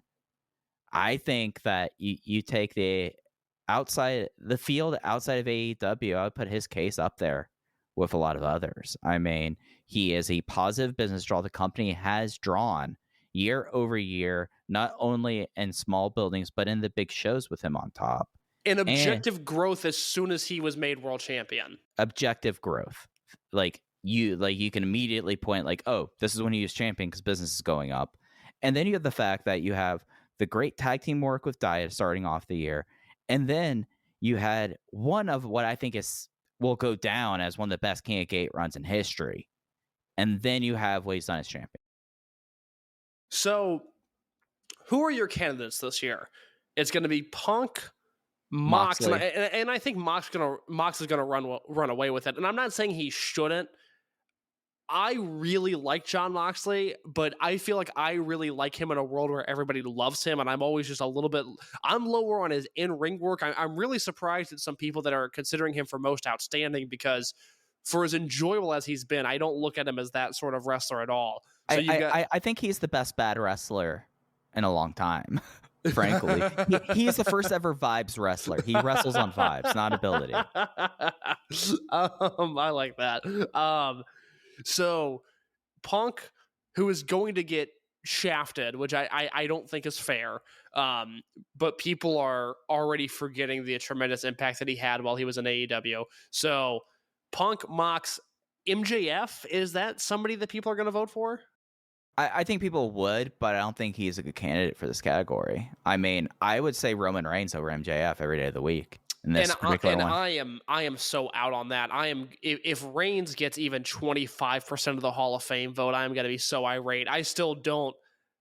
I don't get it. I mean, but by the way that pro wrestling companies should be managed, I'm not saying by the way that company is, because they're all about their business to business money moves, which I get, but I don't see proof that Reigns matters as the top star. I think it could be The Miz, or it could be a Paul brother, or it could be anybody else, and I think they'd be okay. And that is not only a Hall of Fame argument where, I don't believe anybody that has done the bulk of their work in WWE from February of 2014 onwards, when the network launched. I don't think any of those guys are Hall of Famers. Not Reigns, not Rollins. I'm not there with Mox yet. It'll take me a long time to get there with Mox. That's interesting you say Reigns, because I really don't look at him as a Flair Thez guy. I feel like he was hotter last year than he was this year. Well, there has to be a WWE candidate. Okay, that's fair. Okay, fair enough. I should have saved my breath. You're right. So you got those three guys in AEW. You've got Reigns. You've got Ospreay, who I think will do very well and should do very well. Jay White was their champion, or I guess has been their champion for most of the year, but I don't feel like Jay White is that hot. I feel like if I was going to make a top three, and you would know better than me, but I don't think there's a big name in Mexico this year. Yeah, Mexico's like in this weird spot right now. Like as it has been for every year ever in the context of Lucha Libre. But like, yeah, I guess Hijo del Vikingo would be the person, or Fenix if you're just being lazy. But yeah, I think it's those two. But because like CMLL is like where WWE wants to be, where no one's really a star. So like I feel like we are like generations away, even though it was like 20 years from like Mystico's like peak Arena Mexico stuff, Who headlined Triple Mania this year? It was the Viano versus Penta mass match. It was the end of the Losers Advance tournament. That's right. Okay, so not there. I mean, I like Pentagon, but he's not a Flair Thez guy. So I think if I was going to make a top three right now, I'd probably go Punk, Ospreay, Yoshioka. Yeah, and I think that's defensible. I think it's entirely defensible. I think I would probably would go. It's hard because like entering Yoshioka in this conversation, you have to do it with caveats, right? Because of the fact that Dragongate will never be a number one company. It's just not built that way. But when you talk about these awards things, you either have to acknowledge like most valuable draw for a company or most valuable in the industry. And if you're talking about for a company, then yeah, Yoshioka arguably is top 3. If we're talking like from like a wider state, if we really pull back the camera, then it gets hard to put Yoshioka in that conversation. But that's no fault of his own. That's the fault of the awards. Who are the Stardom fans going to get behind? Siri. And what's your temperature check there? Is that somebody worthy of being okay? All right. Yeah. No. She would be on my top 5. Yeah, for sure. Okay. Yeah. Nobody from DDT. I don't think you can with how bad DDT business is. No, I was just looking. I was looking at some Korakuen numbers today, and I love Kazusada Higuchi. I'm so glad they gave him the ball and let him run with it. But he defended the KOD title on October 12th in Korakuen. It was him versus Shinya Aoki, which you can say, okay, Shinya Aoki, but that show drew 419 in Korakuen. Yeah. I mean, Shinya Aoki should be drawing that by himself. I mean, he is a MMA legend, you know? Yeah, they did 701 for Higuchi versus Yukio Sakaguchi, which is a match that I have bookmarked that I need to go back and watch. But so nobody from DDT. If I could vote all Japan's Korakuen numbers in for Flair Thez, I would, but I don't think Dave is going to accept that. And if you're voting for Kiyomiya, please reconsider. Please get fucked with that opinion. I just, man. I just like look at if someone's putting forth the argument for Kaito Kiyomiya at this point. Like after those big houses he drew, Mike. Yeah, I know, man. Buddy, I am well aware of that. Should we finish up this Korakuen? Let's talk about this main event. Yeah, 3-way 6-man tag team match. This was traditional style, so they'll wrestle until one team has not suffered a fall. The 3 teams were Natural Vibes KZ, Big Boss Shimizu, Jackie Funky Kamei, Gold Class Kota Minoura, Benkei, and Minorita, Z-Brats, Shun Skywalker, BB, Hulk, and Hyo. Well, Shun scored all the falls in this match. He first eliminated Natural Vibes when he pinned Kamei in 19 minutes and 45 seconds with the moonsault knee drop, and then followed that up soon after with the SSW on Minorita. Z-Brats won the match, and then immediately Shun Skywalker gave a dissertation about how there's only one unit in Dragon Gate, and that's Z-Brats, and all the other ones are just fools, which brought out Yamato with the stuff that we talked about earlier. I think it's really important to note Skywalker pinned Kamei with the double knee moonsault and then went to pin Minorita with the same move, and Minorita kicked out, and Shun had to give him the SSW for the win. There is momentum with Minorita right now in a way that, you know, he's, like we've talked about over the last month, you know, he's been involved in big matches for the entire year, but now it's feeling like he is the one stealing the show in some of these big matches. And I wrote this in my review. I'll reemphasize it here. I really hope they do Diamante versus Minorita at one of the December Korakuen shows. Yeah, it's something where Gold Class for piecing together and doing a supercut of Gold Class audio with us would be such a trip. Oh my God.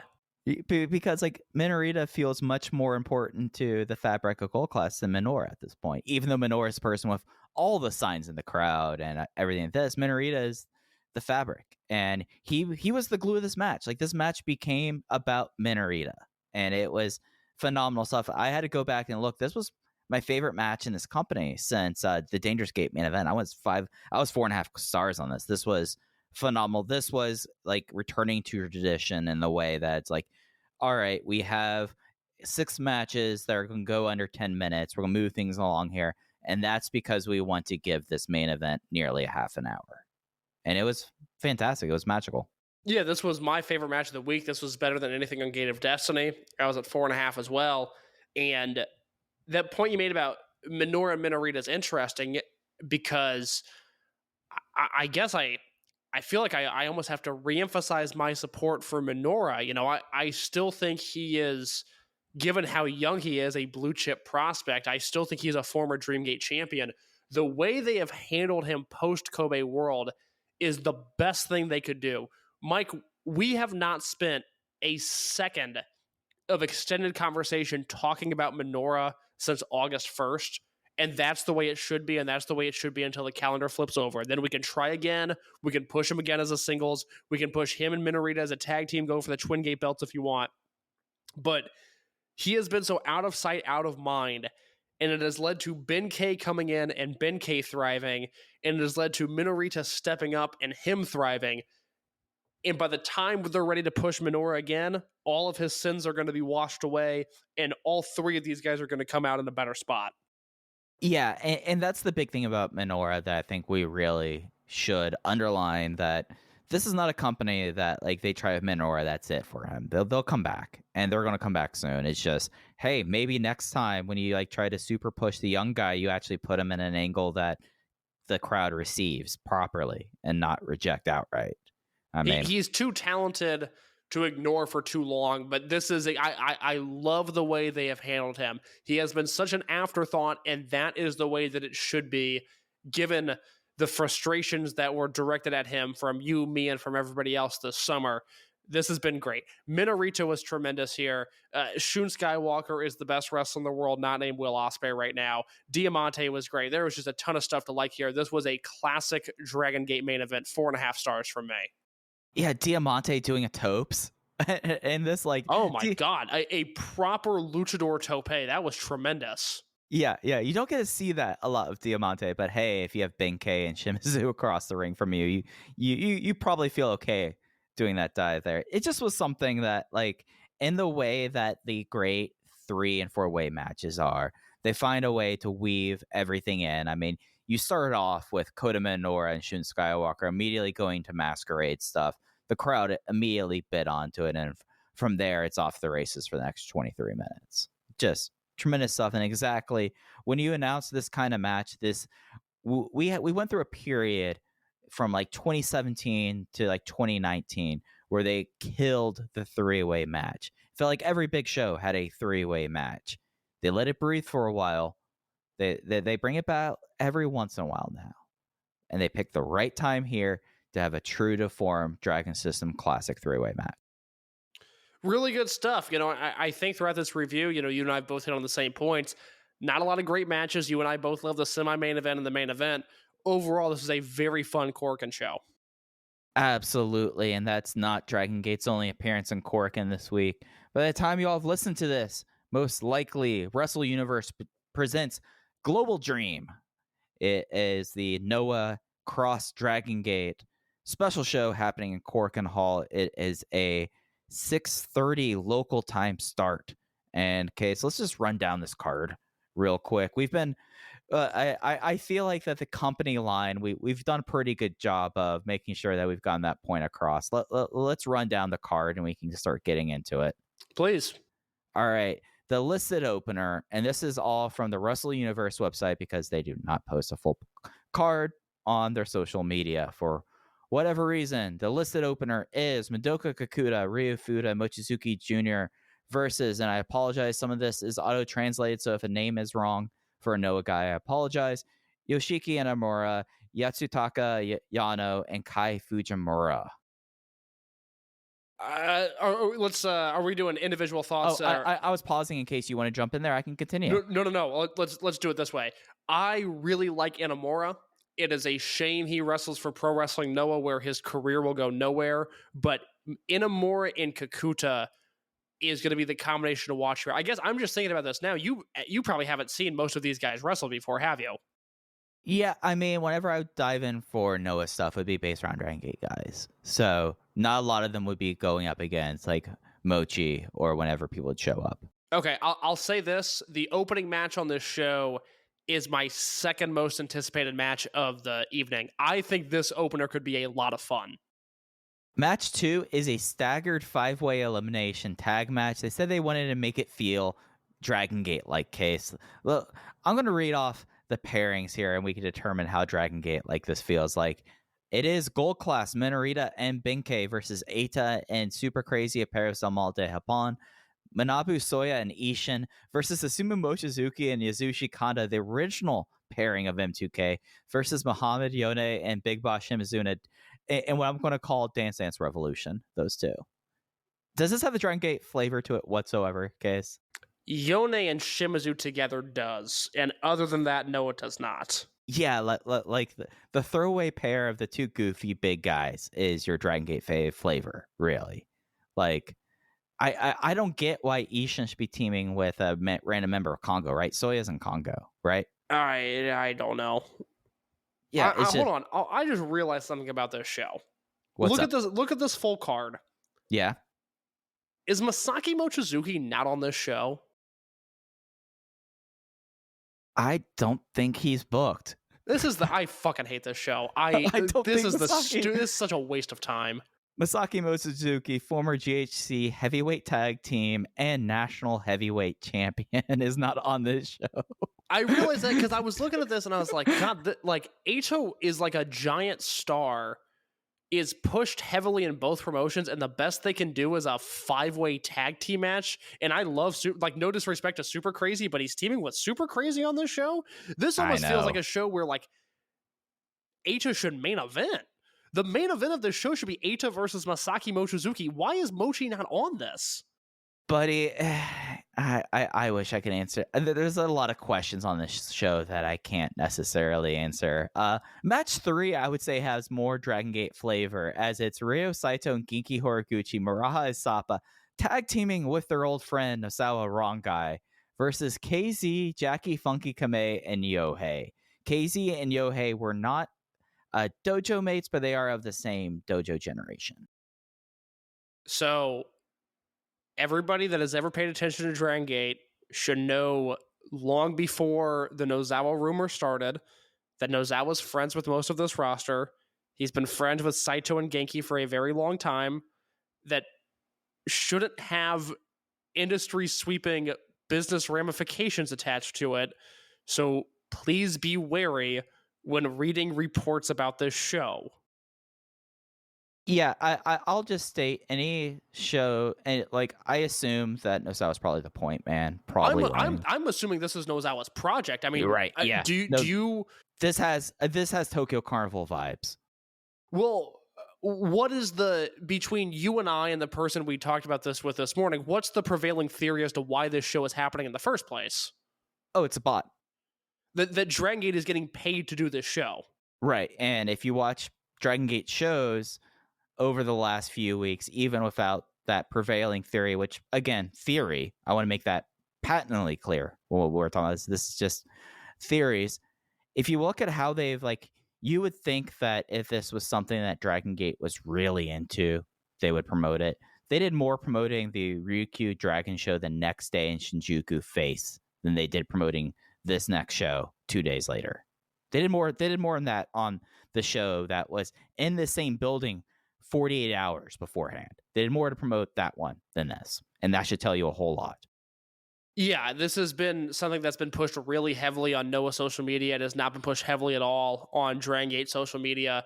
And yeah, again, it's a theory, but my belief is Dragon Gate is getting paid to do this and that Nozawa's running point on this show, which those are both rumors, but both things that I think there's validity to. Pass the smell test at the very least. Do I think Nozawa rebooked King of Gate on the fly? No, I don't. No, but do I think he's running ship on this one? Absolutely. And just to be clear, he should be running ship on this one. He is the person that kind of ran. Was he a voice in the room? Maybe. Did he have this power that was put forth because someone doesn't vet sources? No. But this, I would be surprised if I heard, no, actually, Kendo Kishin, this was all Kendo Kishin's. No, just looking at this feels like something that Nosawa would put together. Why is Masaki Mochizuki not on this show?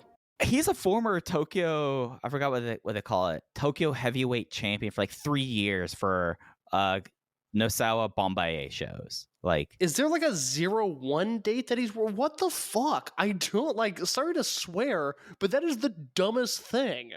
Yeah, I'm still wondering why, because I've looked at this is on their site. I am looking at Puro Love right now for this. Yeah, I do not see Masaki Mochizuki booked for this. Again, I thought it was dumb that Eito was just in a random tag match, but to not have I just don't get it. But that's my beef with this show, and I know we're only halfway through the card, but I guess if you're wondering why we're as down on this as we are, For me specifically, and I don't know where Mike stands on this, if you go back to August when Noah did a run-in on the Osaka #2 show that Dragongate was running, I think the date was August 14th, I think. The show was promoted as a joint show between Noah Juniors and Dragongate, and I got super annoyed at the idea that it was a Noah Junior show with Dragongate guys coming down to their level. The match that we'll talk about next is Yamato versus Seki Yoshioka, and I that match should be great. But Case, you skipped over 3 matches. Oh, fine. We'll circle back. All right, it's gonna be fine. Yeah, it's fine. That match should be great. Yoshioka is a great wrestler. Yamato is Yamato. I do not like the fact that match is happening. I think it is beneath Yamato. I think it's a bad look for Dragongate to have him wrestle a measly Noah Jr. That has been my issue with this from the start. Now you have this main event. Sorry, we're going to bounce around a little bit, of Kano and Minoura versus Yoshioka and Kiyomiya, which to me, and again, I don't know this to be fact, but to me, that was Noah going, oh shit, nobody bought tickets to this show. We have to book something that people are going to come to. And that was the conclusion they came to. And I don't even know if that is going to sell tickets. Yeah. So it's weird vibes across. So we have a Konamawa Chikawa versus X match. Maybe that's Mochi. Maybe that'll be the dumbest fucking place to put him there. You already cussed, so I'm just going to unload. I hope it's Kojima so we can finally pay off. Oh, yeah. What we were talking about with Jay over the summer. Oh, absolutely. They got to. The other match, Atsushi Katoge, GHC Junior Heavyweight Champion Dante Leon, and Punch Tominaga versus Natural Vibes UT, Jason Lee, Strong Machine J. What are we doing here? Match That's 7. Not even fun because Katoge versus UT and Jason could be pretty fun. Yeah. I think Dante Leon's very nice. I don't know about him on this show. Yeah. Yamato versus Seki Yoshioka, as you mentioned. Hold on. Does Yamato versus Yoshioka, does that annoy you as much as it does me? Oh, I completely believe that if this was supposed to be the headlining match, they completely misread this entirely. And if it was supposed to be Noah Juniors versus Dragongate, like that was presented, then it was a completely pointless main event to begin with. Like, I'm sorry, like if you're like a native Yamato fan, other than the chance of getting to see Yamato for like the 3rd straight day in your town, I don't see how there's anything about a match with Seki Yoshioka to draw you to it. Like if it was like Yamato versus Ironhead, there's a lot there for Yamato. That's a match I would watch. Yeah, Yamato versus versus Fujita. There's something there. There's nothing with Seki Yoshioka. Fine wrestler, but just no. He's a junior that wrestles a Dragongate style, but isn't. Yeah. And I say this as somebody that likes Yoshioka, but just isn't good enough to be in Dragongate.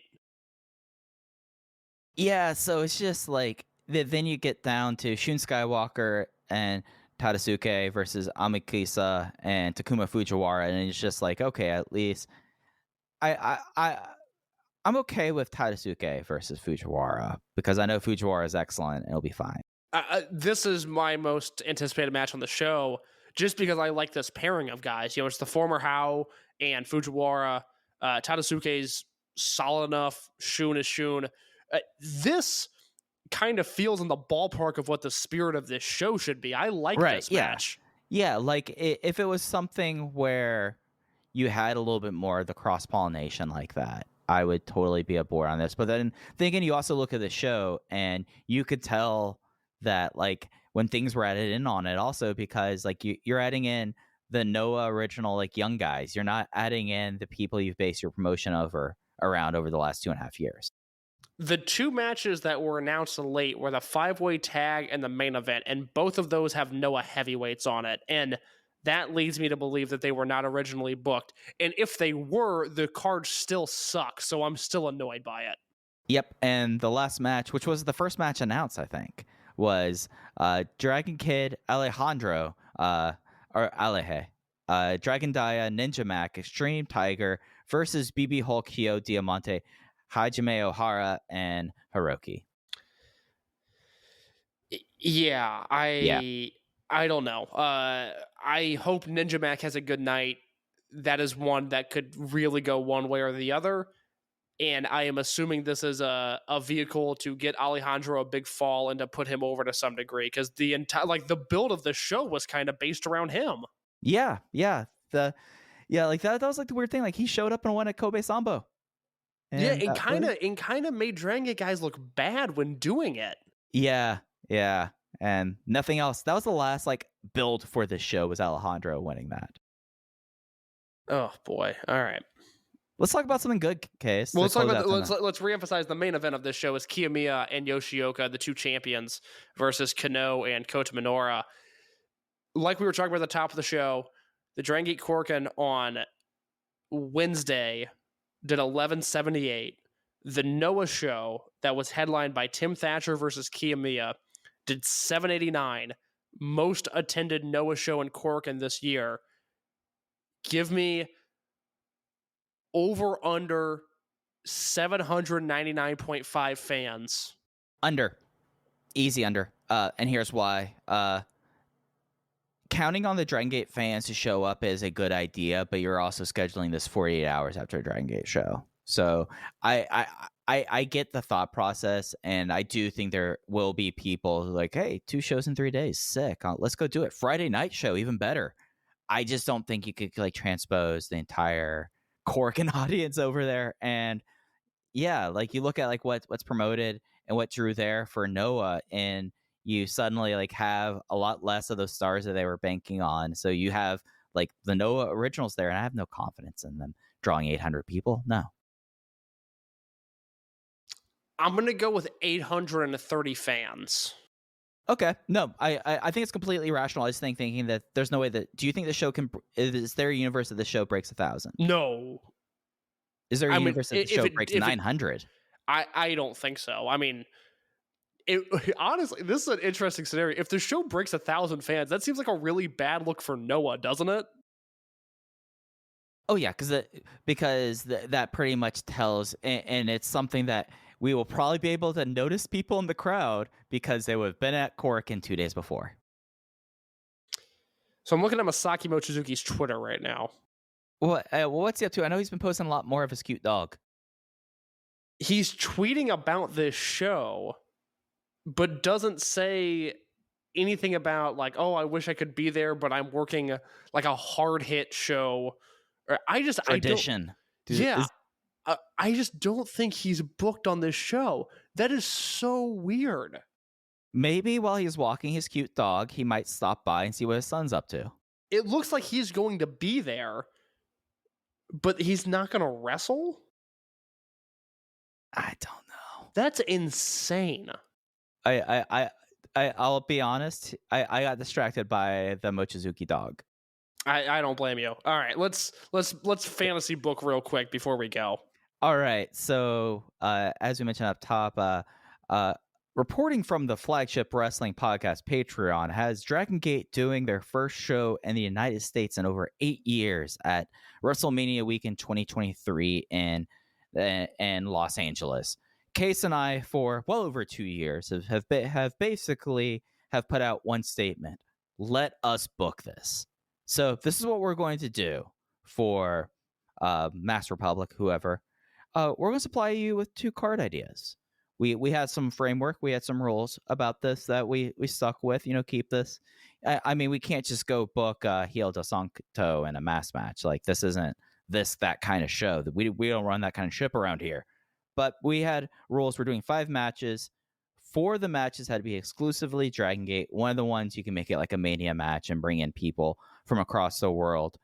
I had a lot of fun with this case. My mind went to the races. I feel pretty good about my 5. How did you like our little game? I had a lot of fun with this too. I told Mike, let's do 5 matches, assuming that it is a joint show with Noah again, where you're going to get Noah to bring their own guys to the table, and we'll go ahead. Go ahead. I was going to say, to be clear, different kind of arrangement here, to my belief, and I have checked and haven't been told yes or no, but this is probably because Mass Republic did all the visas. I don't know for sure, but that seems like a safe bet to me as well. So I said, let's do 5 matches. My goal here, I am putting forth what I think would most get over with what the American audiences would want, with also booking what I want to see. Yeah, I went a little Mania Showcase, a little DGUSA, and then also, you know what I think will be a good show. What pairings that I think would be realistic and I think would work well with the vibe I'm trying to throw down here. You want me to go first? Yeah. Do you want to read all 5 and I'll read my 5? Yeah. I'll go opening match to main event. Opening the show, Masaki Mochizuki Jr., and Susumu Mochizuki against KZ, Big Boss Shimizu, and UT. We're going to get some familiar faces. We're going to get a youngster in there. We're going to get natural vibes dancing. People are going to have a lot of fun. Match number 2, it's WrestleMania weekend. All caps Ishin versus Josh Alexander. And then after that, I want Jason Lee and Jackie Funky Kamei representing the Kung Fu Masters against Minoura and Minorita. Semi-main event, Diamante versus Takuma Fujiwara. Main event, Shun Skywalker, SP Kento, and Hyo versus D Courage. I like the bold all caps Ishin versus Josh Alexander. That was not the way I thought you were going to go when you said one match could have internationals in it. I really wanted to see Josh Alexander wrestle Yamato or Shun when they were in America, and for a variety of reasons it didn't work out. But I really want to see Josh Alexander wrestle a Dragongate guy. I think that would be really good because Josh, although you don't think of Josh Alexander as meshing with that style, I think he has a very similar mindset to most Dragongate wrestlers. Yeah, no, I could absolutely see that. Now that you put down that match, like, no, that makes total sense. And I can see Ishin being someone that, he is thicker when you think about Dragongate guys, but he is at the nice size for Alexander to look strong with, but he can still pack a punch. Yeah, So, Alexander's a short dude too. I mean, I like that. I bounced around a few names for Josh to hypothetically wrestle, and I landed on Ishin, and I'm pretty happy about that. I like your 5. All right. So my opener, we're going to start things off the way you start off a Dragongate show. We have an Atomico opening this up. 8-man tag. Natural Vibes versus Z-Brats. KZ, JFK, Jason Lee, and Big Boss Shimizu versus SBK, Shun Skywalker, Hyo, and BB Hulk. My idea with this one opener is you get the dance out in front of everyone. And there's other people from Natural Vibes here. Don't worry. They're not getting left out here. We're not just doing a 4-person dance. And you have Hulk there as the identifiable person saying, hey, I remember Dragongate BB Hulk. Wow, he's different now. And he's teaming with all these young assholes too. And we've seen how Natural Vibes and Ari and Z-Brats work. And I think that makes a fun opener. I am running back one of Case's matches. Special singles match, Takuma Fujiwara versus Diamante. No elaboration needed there. You could call me Gabe a little bit because I'm calling this next match, Case, Dragongate versus the World. Super. We have Strong Machine J, La Estrella, Yamato, and Dragon Kid versus Bandito, Commander, Nick Wayne, and Alex Shelley. My idea here is taking the best from the Dragongate in USA and having like Yamato and Dragon Kid again, Dragongate people there with the new generation. And then you have Strong Machine J, the breakdance fighter, La Estrella flying, and you have Bandito. That I think if you have an option here and you give me an opportunity to do a booking like this, Case, I'm going to try to get a big name in there. So, Bandito. That's fair. Semi-main event. We're going to go a little old school, Case, because I do have Mochizuki, and Mochizuki, but they're going up against, and I wanted this to kind of have the vibe of names that everyone recognizes and people that will be there. And this will be just a pairing that we're going to have to like open the pocketbook a little bit because we're going to negotiate with one of these people if he wants to do this date. But it's Eita, Ultimo Dragon, and Naruki Doi. We're going to talk to Doi about this. I think he'll be up for it. We'll make sure he can go play Pebble Beach a little bit. We'll just get him tickets to like the Raw on Monday or SmackDown because I think that's the draw for Doi to come back to America is to watch like a bad American wrestling show. Right, yeah, but I think it's pretty clear what I'm trying to do with that semi-main event. And then the main event, the tradition is reborn. D Courage versus Gold Class. D Courage, if these shows happen, expect a D Courage 6-man tag. And I don't know anything. I just know how seriously Dragongate is taking D Courage right now. That seems like the trio that they would want to build this weekend around. Yeah, like, and they're going to have to do a 6-man up top. And I feel like Gold Class, like, I thought a little bit, Case, about 33106, but that Do Fixer was not was out of their heel phase.